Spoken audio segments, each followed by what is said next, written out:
અંકલેશ્વરમાં 1,18,32,650 રૂપિયાની 99,412 વિદેશી દારૂની બોટલો પર ફેરવાયું રોડ રોલર.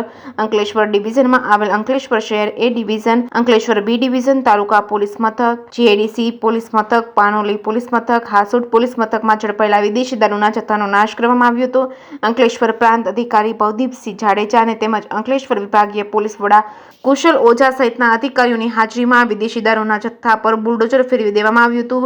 રૂપિયા 1.18 કરોડની કિંમતની 1 લાખથી વધુ વિદેશી દારૂની બોટલ પર બુલડોઝર ફેરવી તેનો નાશ કરવામાં આવ્યો હતો. જેકેએસની ગુજરાતી સાથે કેતન મહેતા, ભરૂચ. આજરોજ અંકલેશ્વર પોલીસ ડિવિઝનના લગભગ 6 જેટલા પોલીસ સ્ટેશનના પ્રોહિબિશનના મુદ્દામાલના નષ્ટ કરવાની કાર્યવાહી કરવામાં આવી રહી છે, જેમાં એસડીએમ અંકલેશ્વર સાહેબ તથા નશાબંધી અધિકારી સાહેબની હાજરીમાં પંચનામું કરી અને આ તમામ મુદ્દામાલ છે એને ની મુજબ નષ્ટ કરવાની કાર્યવાહી ચાલી રહી છે.